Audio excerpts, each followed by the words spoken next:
Yeah, Stephen Foster. I suppose I'll not go into too much detail in my sort of growing up story, but I'm from rural South Fermanagh, and grew up in the context of a conservative evangelical church and family environment, and my faith is everything to me. It's so deep, and I suppose was in denial for many years. I suppose because of the culture that I felt I grew up in, well through my 20s. And then I suppose started asking the questions and wondering, and maybe at an early stage was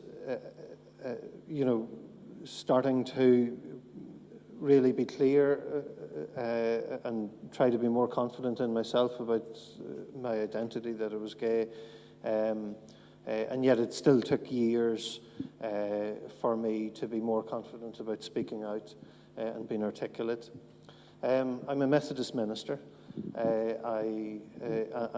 so that journey was all alongside, and I suppose I really only acknowledged that I was gay just before my ordination, and I put it to the key people of the time.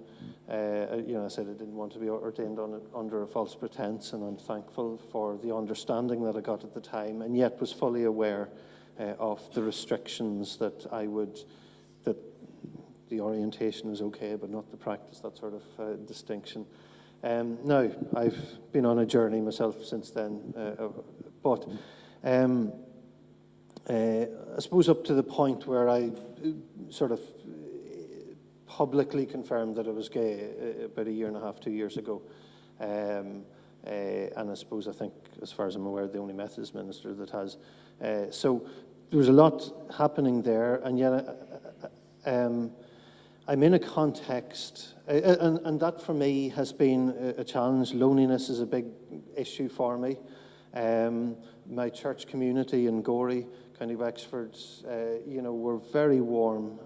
They listened well to me. I suppose I'm privileged maybe that I was able to force my church to really listen to my story, and they listened well. I'm not saying a few people really struggled, but maybe if there was to be a relationship, that might be a different story, and I just sort of hold that. So there's challenges ahead, and I live with this tension within the church as well. That's there, and yet I'm in a home mission-supported setting where I'm able to have time to look at new areas of work, and so arising from a drop-in for young people that Scott would have actually had been involved in years ago, and getting young people and young adults together. A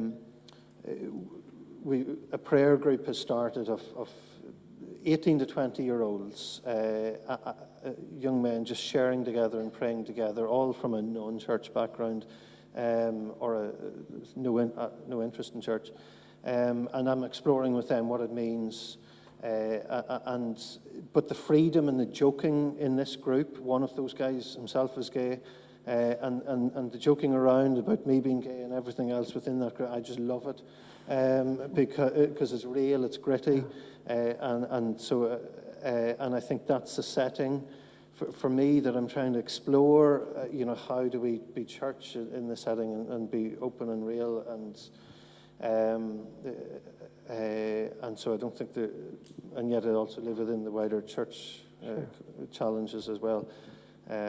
So yeah, I think that's as much. Awesome. Thank you, Stephen. Thank you very much.